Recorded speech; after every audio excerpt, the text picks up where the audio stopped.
నడవడానికి రోడ్ లేదు సార్, ఇబ్బంది అయిపోతుంది. వర్షం వస్తే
వాళ్ళు ఏం చెప్పినో తెలియదు. నేను యాక్చువల్గా ఇరిగేషన్తో మాట్లాడాను.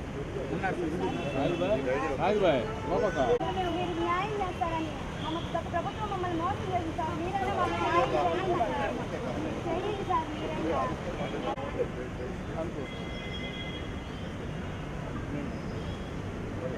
ఎవరు కట్టండి, గవర్నమెంట్ కట్టదు. ఎందుకు కట్టలేదు? గవర్నమెంట్ కట్టలేదు. కడితే జైలు పెడతారు. మినిస్టర్ అయినా పెడతారు, సీఎం అయినా పెడతారు, కమిషనర్ అయినా పెడతారు. మీకు ఆడ ఆరోగ్య పని జరగడానికి ఏదో మాట చెప్పారు. నేను స్టడీ చేయిస్తాను. ఇక్కడ కట్టడానికి వీలుంది, అఫీషియల్ లేదంటే నేను కట్టిస్తాను. మీరు బట్ట ఎత్తరా వాళ్ళకి చెప్పి చెప్తే మీరు ఒకసారి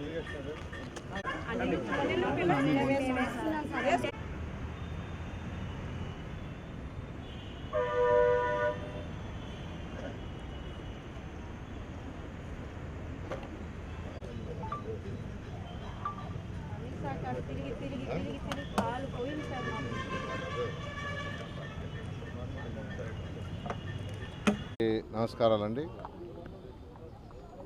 ఈరోజు నెల్లూరులో అటు ఇరిగేషన్ అధికారులు, మున్సిపల్ కార్పొరేషన్ అధికారులు, తర్వాత రెవెన్యూ వాళ్ళు, గ్రీన్ కార్పొరేషన్ అధికారులు, వాళ్ళందరితో యాక్చువల్గా ఈరోజు నెల్లూరులో ఉన్న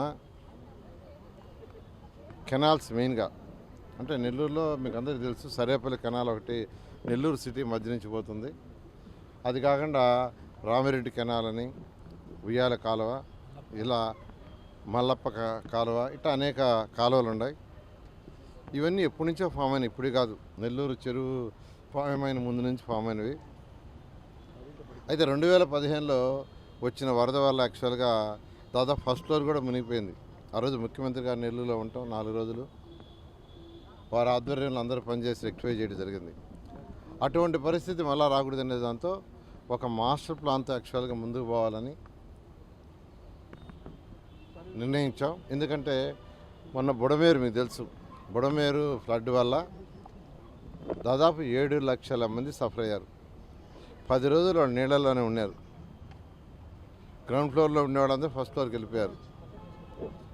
వాళ్ళకి ఆహార పట్లాలు అవన్నీ కూడా హెలికాప్టర్ల ద్వారా, డ్రోన్స్ ద్వారా సప్లై చేసి, ఎందుకంటే ట్రాక్టర్లలో జేసీబీలో పోయినా ఆ వాటర్ యొక్క ఫోర్స్కి అవి తిరగబడిపోతున్నాయి.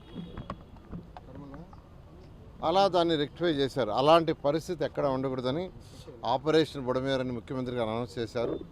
ఈ ఆపరేషన్ బుడమేరే రాష్ట్రంలోని అన్ని జిల్లాల్లో యాక్చువల్గా ఇంప్లిమెంట్ చేస్తాం.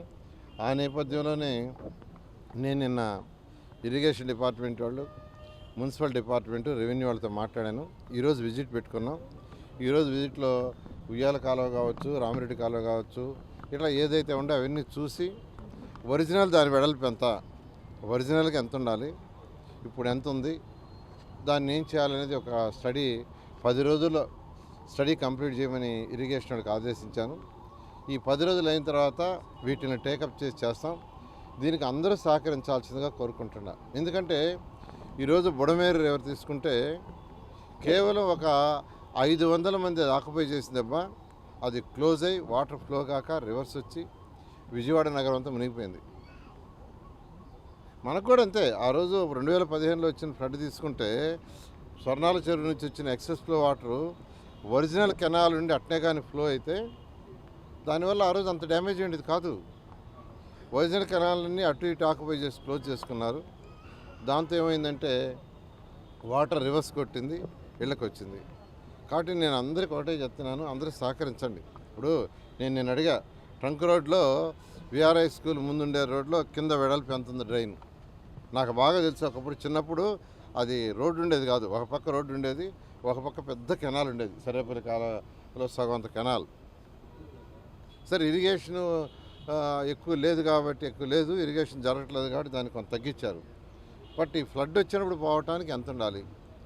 దాని ముందు యాక్చువల్గా సింహం హోటల్ కావచ్చు, ఆ ముందు కూడా ఈరోజు చాలా చిన్నది అయిపోయింది. నేను ఉన్నట్టు చెప్తున్నాను. వాటన్నిటిని వైడెన్ చేయాలా. నేను అందరిని ఒకటే చెప్పేది, పేదలు నిరుపేదలు ఎక్కడున్నా వాళ్ళకి మాత్రం ఇబ్బంది కలిగించాం. వాళ్ళకి ఆల్టర్నేట్ చూపించి వాళ్ళని షిఫ్ట్ చేసి అవి వైడెన్ చేస్తాం. అలాగంటే పార్టీ నాయకులు ఎవరైనా, ఏ పార్టీ అయినా, మా టీడీపీ పార్టీ కావచ్చు, ఇతర పార్టీ వాళ్ళు ఎవరైనా, ఎంత పెద్ద నాయకులైనా, నేను ఒకటే చెప్తున్నాను, ఇక్కడ కాంప్రమైజ్ అయ్యేది లేదు.